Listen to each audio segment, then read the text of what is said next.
Do this. Well, welcome to the 41st episode of Ideas and Lives. And it's taken this long to get to my old dear friend who's done a lot, Joe Weber. But first things first, then we introduce my esteemed colleague, Zvi Bodhi. Introduce yourself.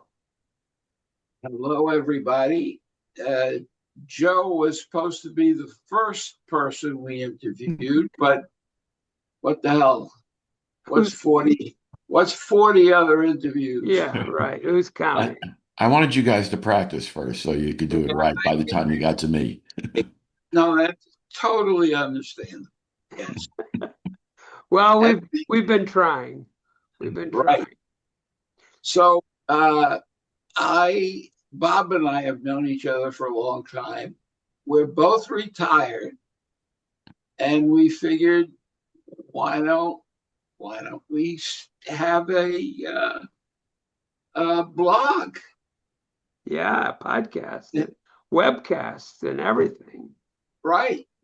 Mm. And we said to ourselves, well, what are we going to dedicate it to? And the answer is ideas, which are moderately interesting, and lives, which are fascinating. So we made a list of all the people we know that are still living and still have ideas, some of them.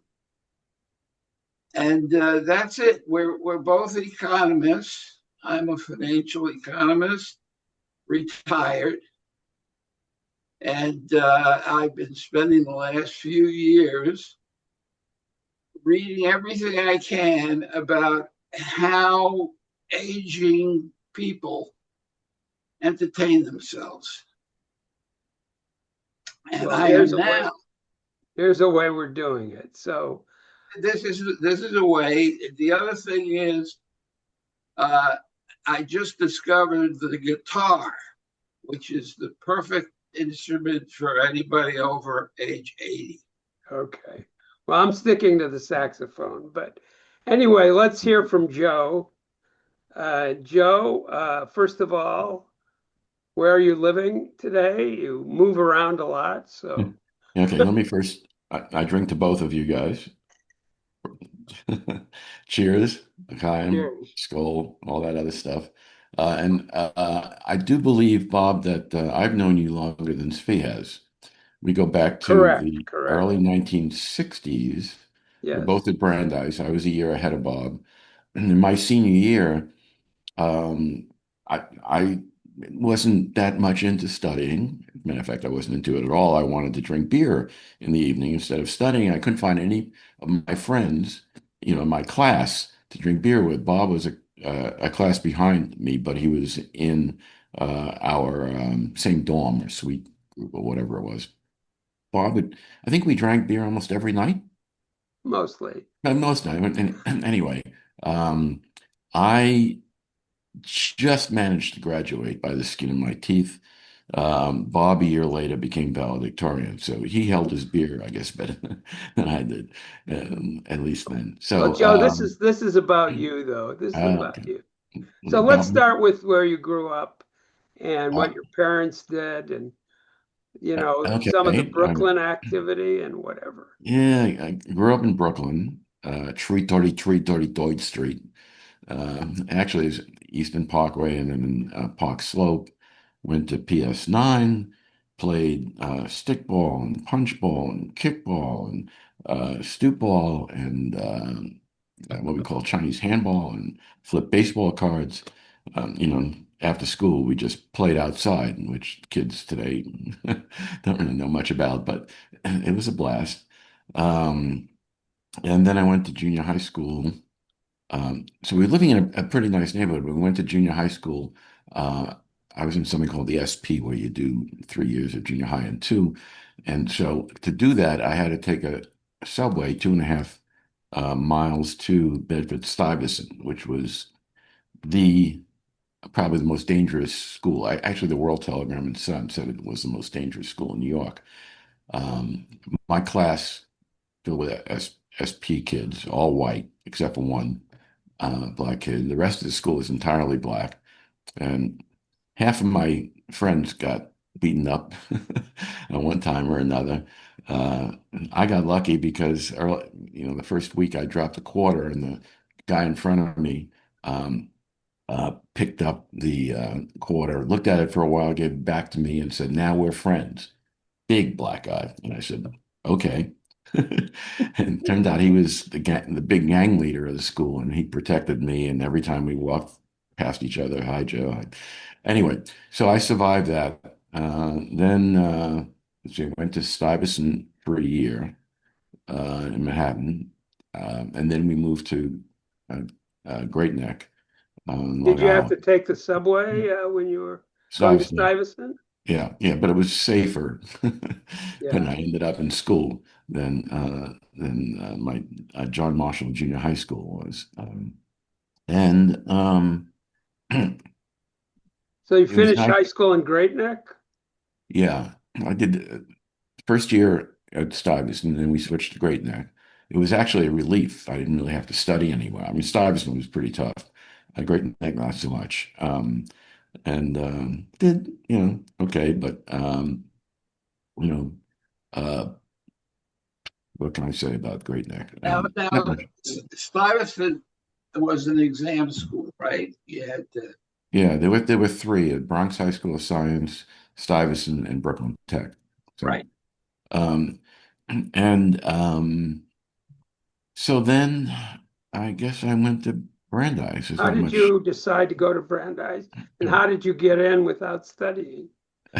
Well, as I said, it was kind of easy in Great Neck. I only applied two schools, Amherst and Brandeis.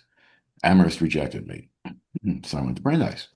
Um, Brandeis was a lot of fun. Although, as Bob well knows, I didn't spend much time on schoolwork. One semester, we calculated all the time I spent on going to class, taking exams, doing papers, doing homework, everything. And it came to 46 hours. For the whole semester? Right.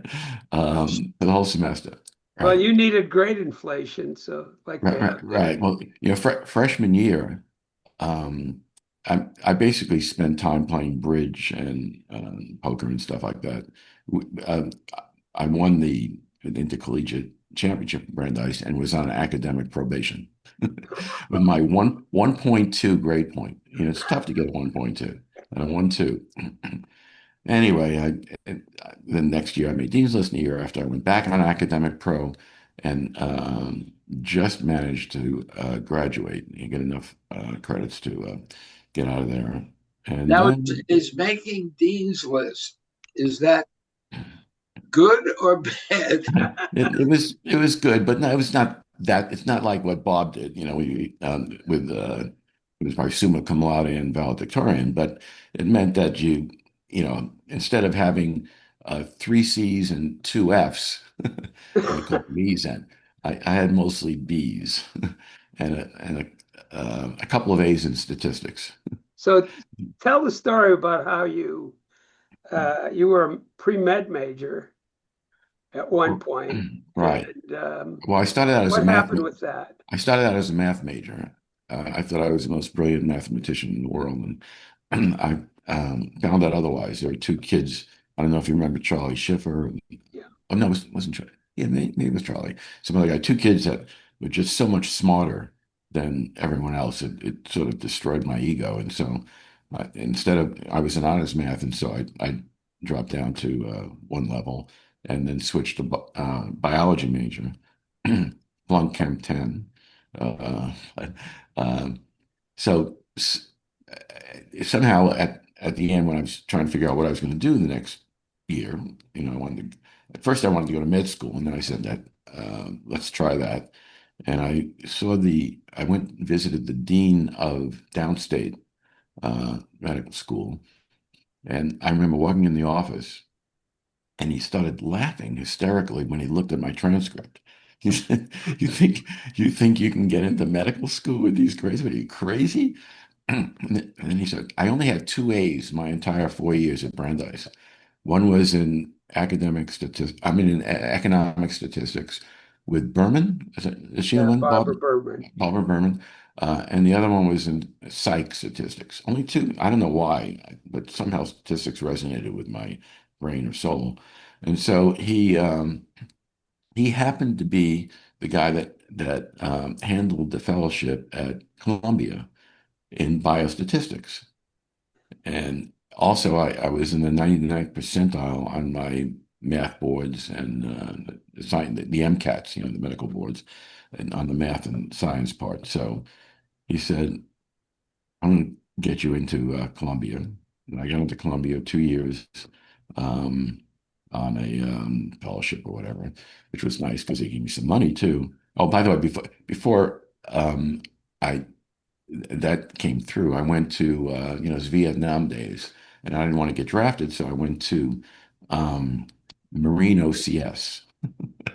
And I was a little kid. I mean, you know, when I was 16 graduating high school, I looked 9 years old. I was 96 pounds and 5'1". So it was to think about going into the Marines was a little insane. But luckily, I got into Columbia, did 2 years there. I did pretty well in coursework. I didn't study that hard, but statistics, as I said, somehow I probably should have stayed and gotten a PhD, but it was fun and easy. Then I graduated. Um, oh, wait, I'm sorry. That's when I went. Did I have the straight that that's when I went in to Marine OCS after when I was about to graduate, and somehow I got into NIH, which is where I reconnected with Bob actually, and did 2 years as a commission officer in the U.S. Public Health Service Commission Corps. Wait, Um, wait, wait, wait, wait. How did you're gonna, you actually started with the Marines? How did you no, find no, this? I went to. I'm sorry, I applied to Marine OCS. And before I had, got accepted into the program, I would have died in basic training. I mean, I Yeah. was such a wimp. But before I got into that, the chairman of the department at Columbia said NIH is looking for biostatisticians at let's see, the National Institute of Neurological Diseases and Stroke, as it was called then.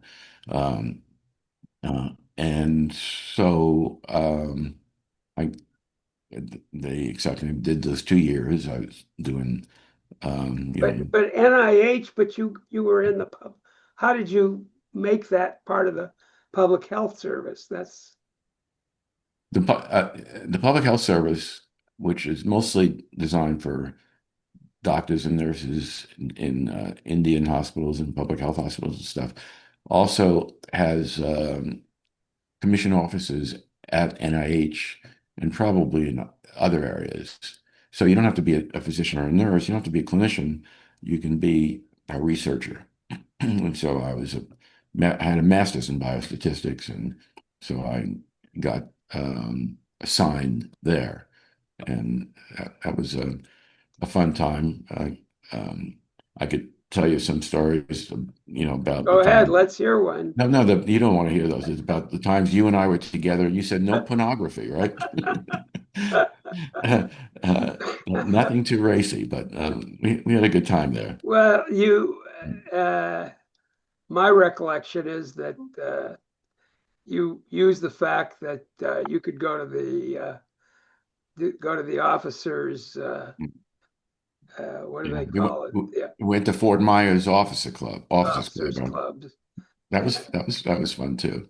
And Yeah, the bars in Georgetown and a few yeah, stories there, but we'll skip over those. yeah. Anyway, so am I supposed to just keep talking about myself like this? No, we're gonna. Yeah, well, yeah, sure, but we're moving ahead. What? Uh, What were? So what? We You skipped back. also, no, Go ahead, speak. you can also tell us about how you hooked up with Bob. Well, again, it started at Brandeis, and then we Right. reconnected. Bob, what were you doing down there, Bob? You Well, I were, had summer jobs with the government as an economist. and so we'd go out and try to pick up girls together, and shit like that. Um, Did and you did you room together? No. no, No, no. I was living in Rockville. You were in DC, Bob? Yeah, But we hang around Georgetown a lot, I think, is if I recall. but yeah, we've got a lot to get through. But I do want to ask, what would you say some of the highlights at Brandeis were? Because probably Columbia was a little less illustrative. Uh, Highlights at Brandeis. I mean, playing So, ball or whatever. yeah, I'm just fun intramurals. Well, I don't remember much about my studies, but I do remember playing a lot of cards. But you And made friendships too yeah, that lasted. we had some great friendships. In fact, I can probably yeah, why don't I do this? I picked a few pictures, friends. I think you can And share it. that's that's okay. The first one I have up, I can share. Let me see. I'm gonna go back to Zoom and share.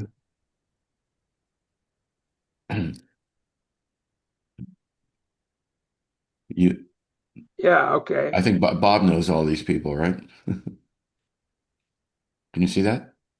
Uh, It's not coming up. there we go. Kenny and Judy. Kenny and Judy. Judy sadly passed away. A wonderful person. That's Maria, who I'm still with 55 years later. That's me, of course. That's Were you Kenny. going together then? Were we together then? Yeah. Well, Oh yeah. This is probably a year after, or a few years after I met her. let's go back because here, why don't you bring out and the sharing for a second Uh, to who? and And sharing. okay, I'm just curious. Let me just see if this works. Where I don't have that one, huh? Okay. Um, oh, by the way, I could have shown pictures. Can you see that picture? We can see it. Yeah, I can see. yeah. The picture of my old family. You see that? No, no, we just see the one with So you can't when you switch it doesn't change. You have to end sharing and go back in. Huh? Okay. I'll stop share. okay. Well, let's after your experience at the NIH, Mhm. now you're a retired officer, or I don't know, Right. After NIH, reserve that's why officer. yeah, I was reserved right after that, I guess. So after NIH, I decided to I always wanted to drive across the country, so I drove across the country. When I got to Route 66, there were tears in my eyes. I ended up in LA, and those are the days when you pick up hitchhikers, and I picked up a hitchhiker. We became kind of friendly. Turns out he was like a drug dealer, but he's plugged into a lot of interesting people. And I started going to parties with, actresses and musicians, and we'd be smoking hashish and dope, and I did cocaine once. um, but it was a crazy time. I got into drug dealing, and one day he comes up to me and he says, because I was driving him around, and occasionally he'd make drops, and yeah, right. You're I crazy. It was just, I was just into doing nut, nutty things. But he comes up to me and says, um, the guys say that you have to join up because you know a lot of what we're doing. And I said, what do you mean the guys? He says, the mafia, the mob that he worked for. And I said, well, I'm not joining Mom. He said, I told them you're really good with numbers, and so they want you to be their accountant and get into the family. I said, I'm not doing that. And so he said, I got to tell you, they said if you don't do that, you're going to wake up dead. That was a quote. So I said, I might be a little over my head here. And I was living right on Sunset Strip in an apartment on the first floor. And so I remember I put, like pillows in my bed to make it look like I was sleeping there. And I chained the door. And my car was out back. I slept in the kitchen. And I figured if I heard somebody at the door, I was going to climb out the window and just drive the hell out of it. Anyway, after a couple of days of that, I That's said, maybe, dramatic. yeah, maybe, this is a little too exciting for me. So, and I mean, it was exciting, but that was even more exciting. So, my father's 50th birthday was coming up, and I said, I'm out of here. And I just got my 1964 Cutlass convertible and started driving back to Great Neck. I remember the last 1,000 miles, 19 hours I did from Memphis to Great Neck through the snow and Pennsylvania Turnpike. Uh, I, I drove 19 hours by myself, Wow. stopping only for gas. I had loaves of bread that I would eat in the car. And I pulled into the driveway in Great Neck and fell asleep. And I wake up to my father banging on the window. Anyway, so that was my LA adventure. There was a lot of good times there, but that would bore people here probably. So then what did I do? I just fooled around for a while and decided maybe I should go back to school. And it's kind of funny how, you talk about sliding doors. Somebody says something to you. When I was at NIH, I was upset. I was doing the statistics, and I was upset by the way the operations people were running the data. And so I went and complained to the head of that department. And he said, "You're just a statistician. You know nothing about management or operations. So shut up." And so I said, maybe I should get a degree in management. So I applied to MIT, Columbia, and Harvard. Uh, Columbia accepted me. Harvard rejected me. Um, I can still remember what I said on the application.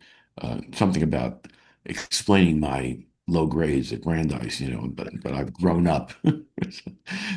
Anyway, and MIT accepted me at Sloan, so I decided to go Now, did to you have VA benefits or anything like that? no, no. And the only reason I got into MIT again, well, I did pretty well at Columbia is mainly because of my, the boards, Yeah. the GMATs or whatever they were. So I did 2 years there, and that was great because Bob and I back together. It's funny how we keep ending up in the same place, and now we're on the same Zoom call. What a fascinating coincidence. Uh, So you so. and MIT at the same time.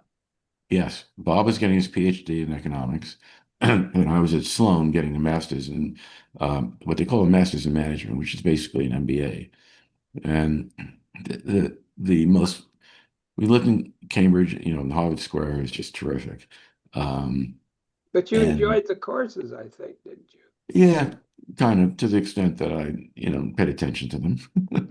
But I enjoyed the Friday afternoon club more. Well, I There's think I something introduced you to that.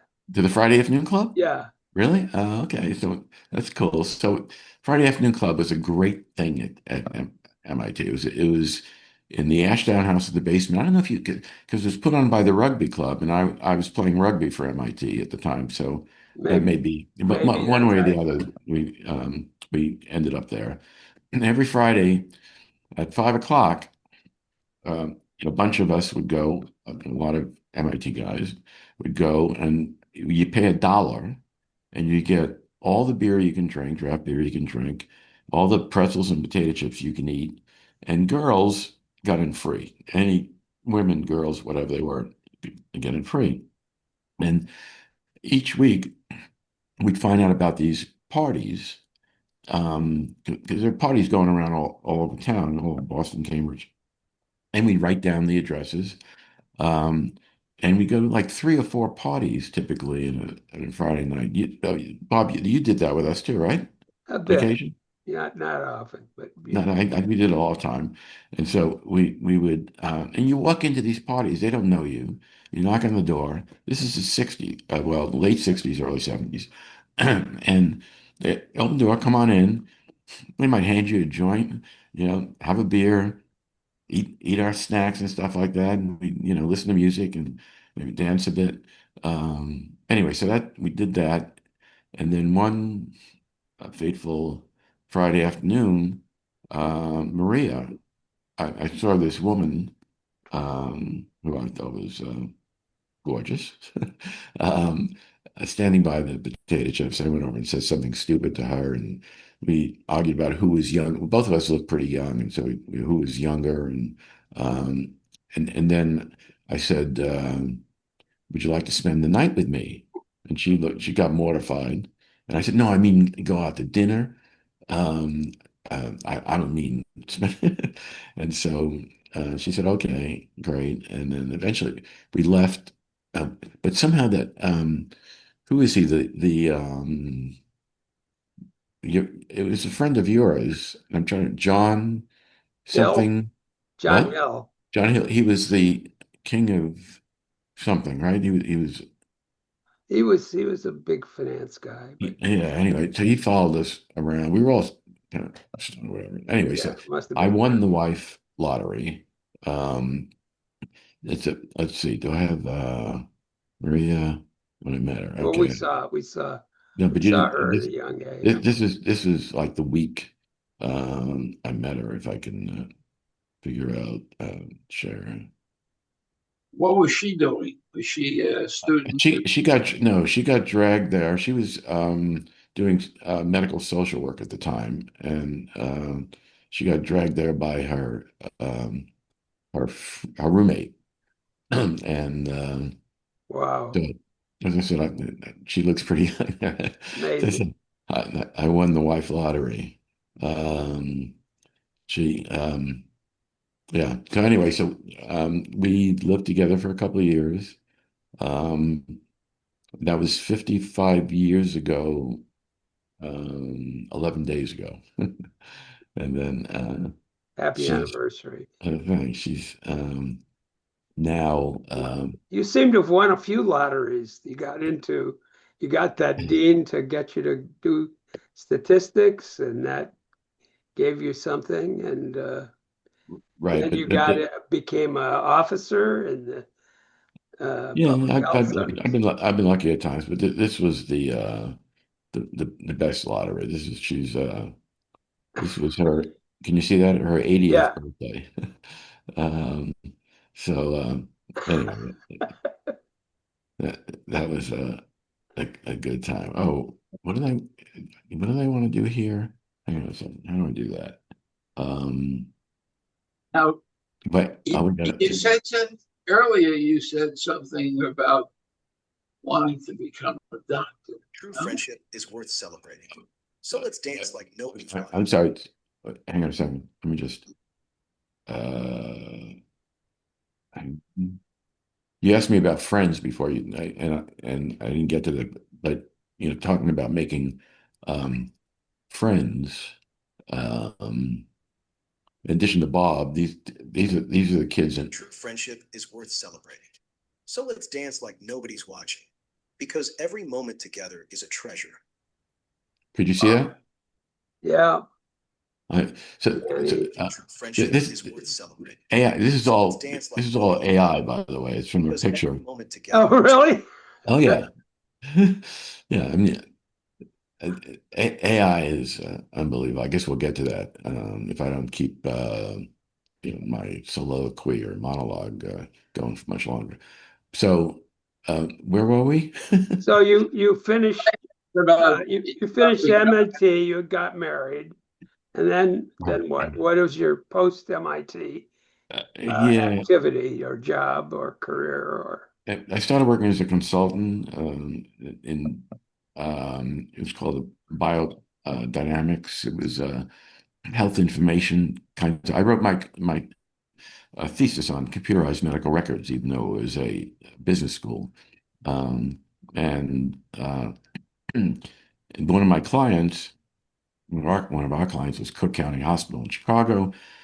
Um, so I made, some recommendations to them, and they said, those recommendations seem pretty good, but it'd be really tough to implement them. I said, not that tough. They said, okay, we're going to hire you as associate director for ambulatory care.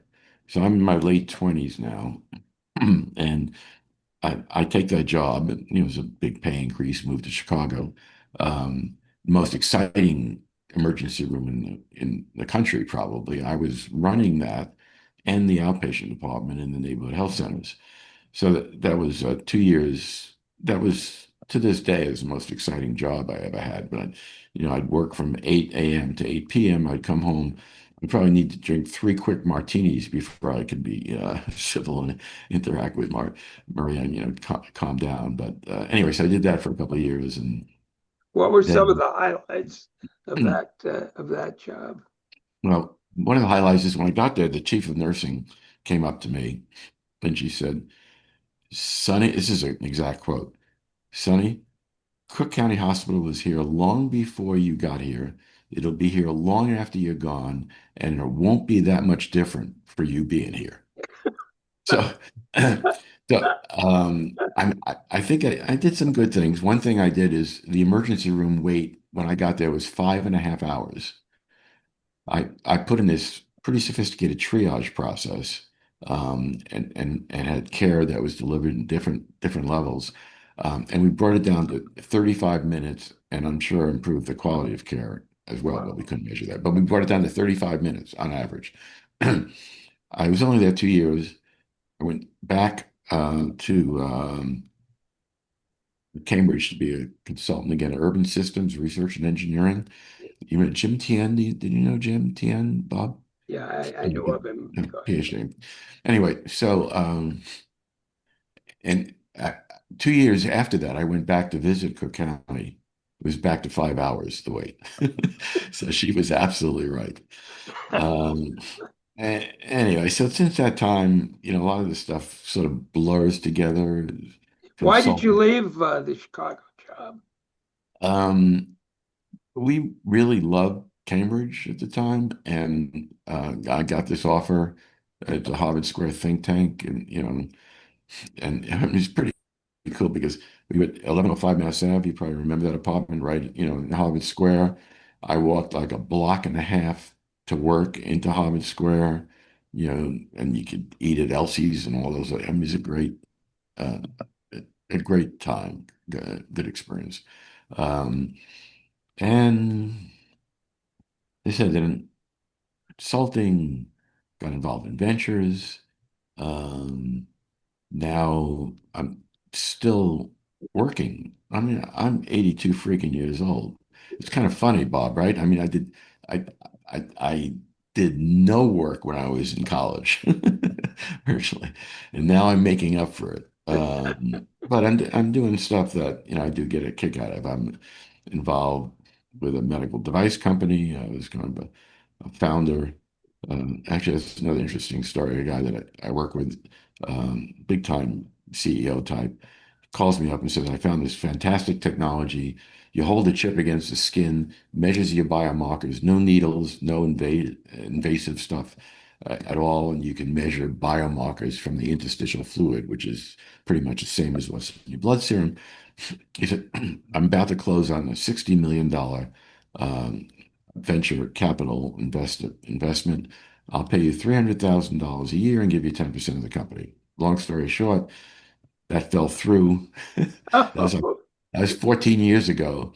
And so he's been getting, like a million here and a million there. And so I'm still on no salary. And, I've been kind of working for free over these many years. Let's see, I got involved in a wellness venture, which was interesting for a while. how did the people hear about you?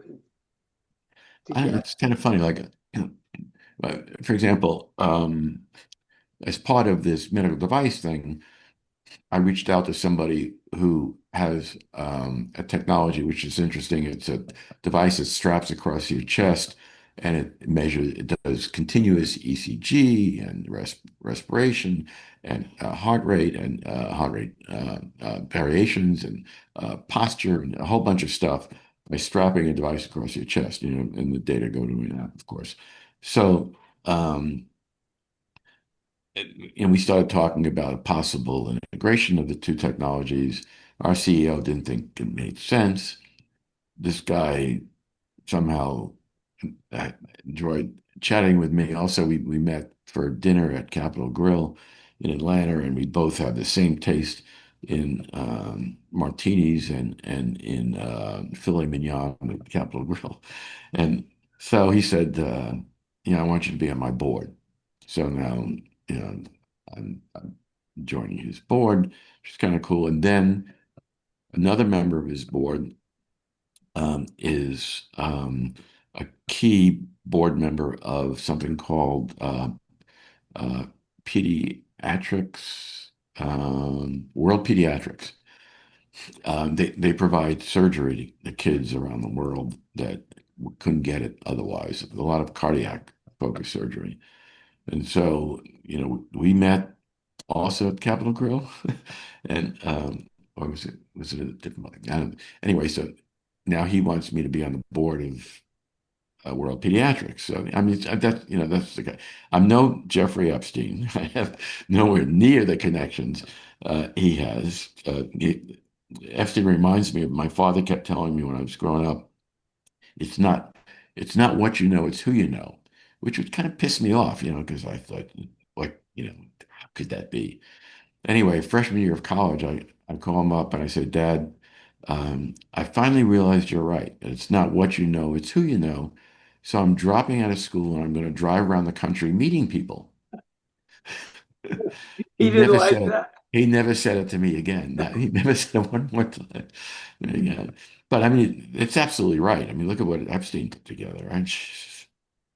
There's Well, no. you have to do something with the people you meet, otherwise it Well, what did Epstein do? The doesn't work people, out. no, what Epstein did was he got the people he would meet to meet other people. In other words, he gets someone and he tells You someone, get I have into a this someone, network, he's yeah. coming to my house or whatever, you want to come over? And he just built it all up in that manner. There's an article in the Times today about that that you should track down. It's very interesting. Maria had sent it to me. Wait, let's toast to not to Jeffrey No, Epstein, but no. let's toast to the guys who are trying to get the Epstein files Oh, okay. finally released because Saw a short video involving Epstein today, and it involved his girlfriend, not the one who's in jail, not Ghislaine, no, right, the other one, the real one, yeah. uh, and I'll tell you, she's a very good-looking woman, and uh, Was she she was can't. she over 15 years of age? Yes, although what happened was he invites Trump over, and she testified in this video that they were like brothers. They were so close. And the first thing that Trump did when he met her was feel her up. It's just Who unbelievable. You wouldn't? look at what's Who happening. wouldn't? You look at what's happening around the world. The people who just exchanged emails with him. Google Yeah, Katie Johnson, I was hoping Katie Johnson. we would avoid the Yeah, Trump. but Google Katie Johnson. All right, This back is to about no Joe politics. Weber. It's All right, so about where Joe are we Weber. today? All right, so we now live in where we live in Alpharetta, Georgia. Previously we were in Jacksonville, and prior to that Miami, and then prior to that Palm Beach Gardens. Palm Beach Gardens was probably the place I liked the most because it was one of those hedonistic golf and tennis communities, which I would recommend to everyone when you get on an age. I called it a cruise ship that gets marooned alongside a golf course. I mean, it was just incredible. It's Do parties you all the play golf? time. Do you play golf? I did at the time. I set up a group called the Late Swingers, which became the hottest thing in the country. It was like really a lot of fun. Um, but you drive your golf cart up 2 minutes to the first tee, and you just take off. And as I said, parties all the time, galas, black tie, uh, lobster and caviar and filet mignon and stuff. Just it's a great experience. Maria likes big cities better than country club living. Um, so that's why we moved to Miami. Um, we're Sure. compromising on a vacation we're going on um, in September, where we're going to start off in a city, spend a few days in Barcelona, then get on a cruise ship, which would make me happy, and then end in several days in Rome. So we're fulfilling each other's needs that way. Very good. And Glad you're so getting out of the house. Right. So I'm sure I missed a lot of stuff, talked about a lot of boring things that nobody will be Well, interested I in. think one of the things you missed was your uh, creation of your own business in the aftermath of your work in digital dictation at the at a company there. Was Okay, that but that was after you returned to Cambridge, correct? And then you found a job with this company. right. Well, actually, if I have a claim to fame, it's the inventor of predictive typing, which is the underpinning of AI. It's the technology upon which AI is based, predictive typing on large language models. And Maria and I hold the patent on that. It was filed in 1990. We actually invented it in the 80s. Um, Why you know, don't you go through and explain how that happened? um, but I was involved with medical reporting, and transcriptionists, were a major expense in healthcare. And so we were selling digital dictation systems, and we were coming across transcriptionists. To radiologists, Well, radiologists. both radiologists and also general medical. We started in radiology, but we went to general medical as well. And of course, I was serendipitously a biostatistician, so I understood this frequency concept. So I said, well, why don't we work on you start typing and let the computer um, start with a big database, which actually Brigham and Women's Hospital in Boston, the CIO, CTO, I forget what he was, gave me their entire database of all medical reports. And so I looked at the frequency of occurrence of all those words in the medical reports. And um, I happened to find a really good technologist. I told him what we wanted. And so he designed it. We called it Smart Type. We obviously sold some. We saved transcriptionists 70% of their time. But I kicked myself because I should have, pursued royalties and prosecuted our patent. And for some reason, I have no idea why I didn't do that. And so I try to put it out of my mind because it would have been tens of millions of dollars in royalties. And I try to put them out of my mind, but I can't because every day, all day long, I'm on my computer and I keep facing all this predictive typing that we invented. So if you ever get to I think Logan, the algorithms may have what? expanded beyond Yeah, predictive yeah, typing. but they would have all had to pay they're all based on our invention of predictive typing. Now, if we didn't invent it, somebody else would have, but we were the ones who got there first.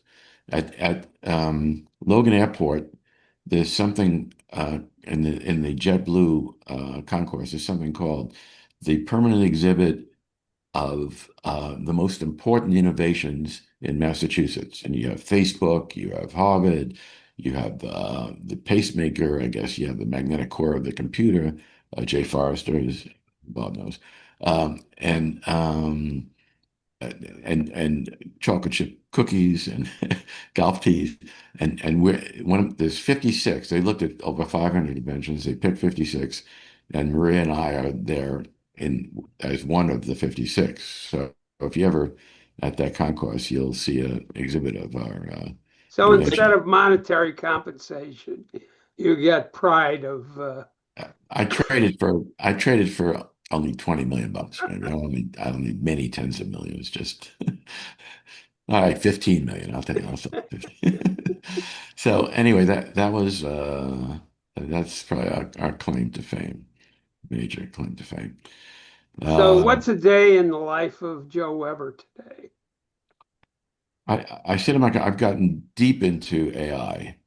I'm glad you asked because AI has blown me away. I just can't get over it. I'm using it for just about everything. Anytime something comes into I don't bother thinking anymore.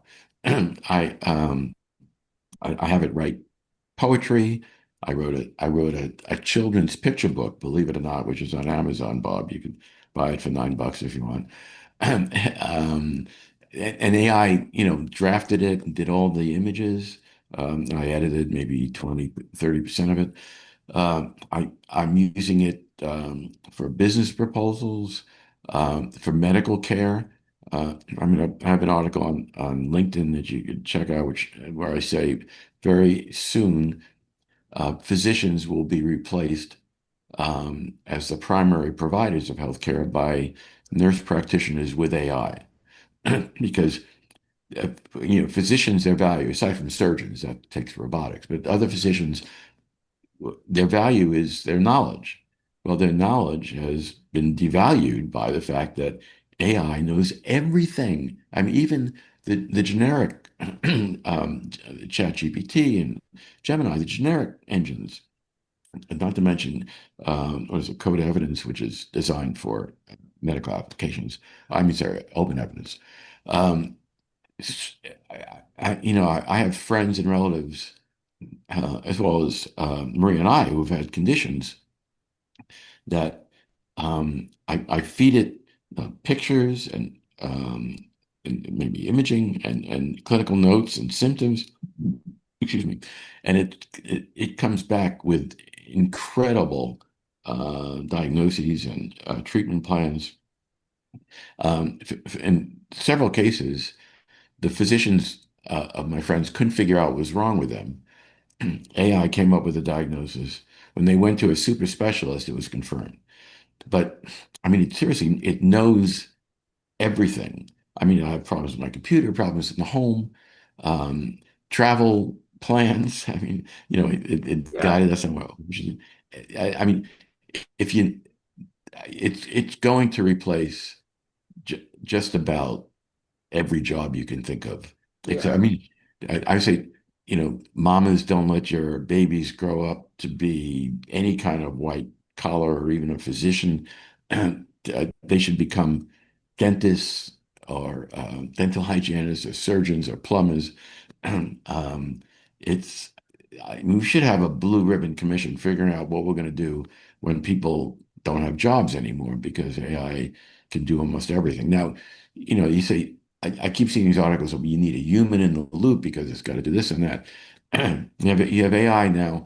There's an AI community where they're communicating with each other, the engines. They have access to our devices and everything we know. The scary part of it is not just the job displacement, but bad actors will have tremendous power to do awful things with AI, and AI itself. The engines could decide we're inferior species and take control of our energy infrastructure or the drones, nuclear codes, or whatever, and wipe out humanity. No, let's move to a more optimistic note before we close on this, and let's have one.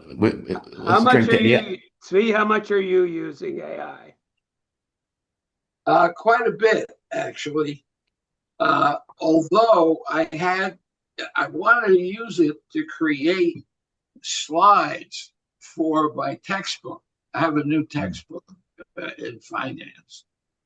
And in order to get professors to adopt it, you have to give them slides so that they don't have PowerPoint slides? PowerPoint slides.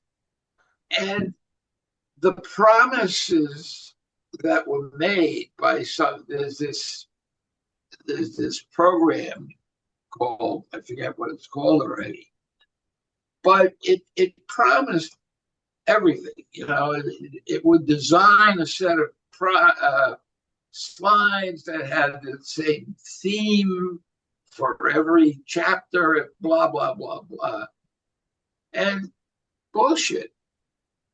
It It deliver was bad slides. very, yeah, it didn't deliver what it said it was going to do. So I'm somewhat disappointed. Well, I'm a little skeptical myself, but it does help in many I, ways in our guys, field. But I'm I, telling you, keep using it because I'm telling you, it's going to blow you away. It's gobsmacking how powerful, and it's still in its infancy, if not embryonic. In another year, I just can't even imagine what it's going to come up with. well, let's all What its let's capabilities are all going to. stay alive to see it for Yeah, at least the next 5 or 10 years. yeah. Um, so you've had a very interesting career. You're still working. So you say you use AI. What else would that okay, here we go. A screen share. Yeah. Let's see what we got here. Oh, that's that's Well, our family. yeah, your family's bigger than our family is. That's Bob's family. How many, Bob, now from I your don't know, parents? over 500, but Over 500 this, from Bob's yeah, parents. but this is about you, Joe. Okay, So, yes.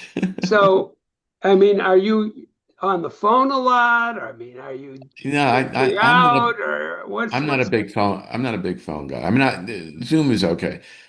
I like communicating by email and WhatsApp and maybe LinkedIn and the like.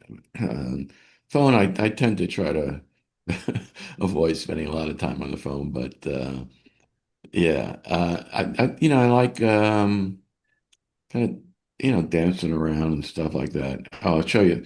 Maybe this is a good way to end it if I can find it. Let me see. Oh, wait. and how do you like your new abode in Georgia? I'll be back. Is his hang on. Sure.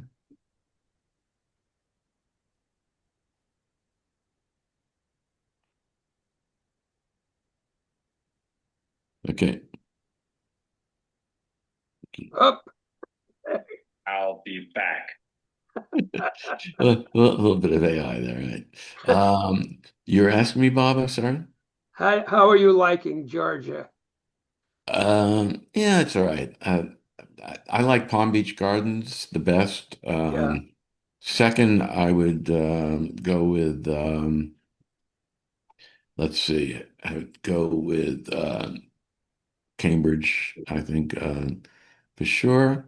Um, his, pretty cold there. Pretty cold there. yeah, yeah, yeah. His right. Show you another. I mean, AI stuff. It's actually a lot of fun as well as it can be add incredible productivity. But let me just share this.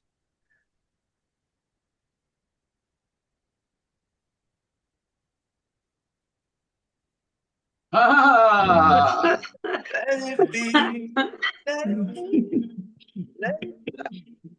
that's very funny. Maria looks better without a mustache, but You got the right hair. right.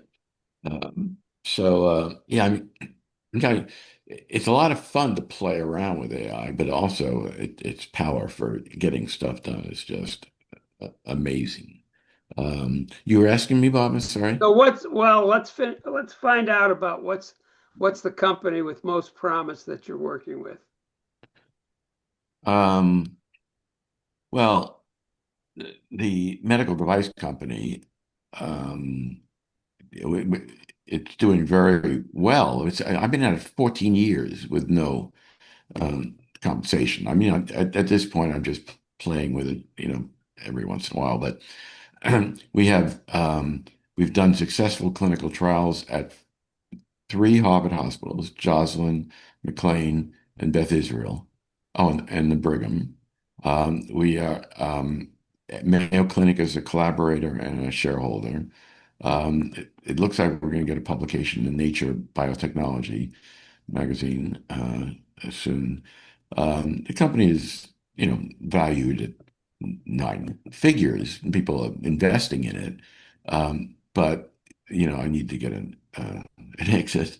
But it could have a profound impact on care if you can, at any point in time, in 10 seconds, get a non-invasive measurement of a biomarker that is could be amazingly valuable for patients, whether they're in the hospital, a doctor's office, or at home. So yeah, that's probably the most promising. But And you own 10% of it, no? no, I'm down to three something. It got diluted, from all the investments. Um, and But 3% of a big number would be a big number. yeah, You've been right, waiting a while for it, right, though. right. Well, Joe, God, I'm delighted you were able to join us, and it was a lot of fun. And can't well, wait to get down there. I should end on, let me just see, as we close this off, if I can find, it's not there. Oh, here it is. Okay. Um, I'm gonna close on this was at a Miami beer fest. I met a couple of young Venezuelan guys, and we went to this beer fest in Miami, which was a lot of fun, and had a few beers, and then they were taking this video of me, which is uh, oh,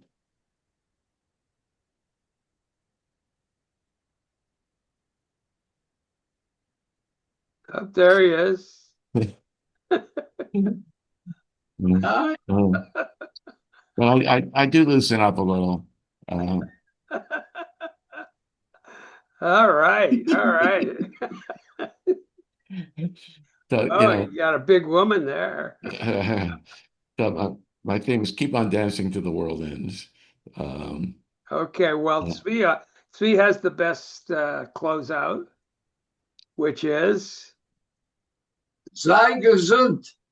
we say sei gesund, and thanks, Joe, for joining us. Okay, wait, one more closeout. One more. One more closeout. Okay. Um, this is why I like the country club. We would do things like this.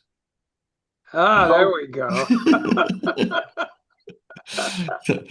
Oh, by the way, 2 Christmases ago, we were at a party and I was dancing. Yeah. I'm a little too old for this shit now, maybe. I don't know. I stress I jump when I dance. I go a little crazy, as you can see. I got a stress fracture in my knee. Oh, So, boy. so Maria says I got to slow down. Anyway, guys, it's been groovy hanging with you. I hope this is not too boring. I don't think I could ever watch it myself, but I hope uh, Well, get your uh, sister to watch it. my sister will love it. Yeah, right. Wait, let me get rid of this share. Maria, I'm not sure I'm going to let her watch it. Okay, no. The love of my life, but she can might change her Critique mind it. after she Yeah. hears me. Right. All right. All right, we're Later, gonna say guys. sei All gesund again. right. All right. Have a groovy night. Okay, bye. Bye. Bye.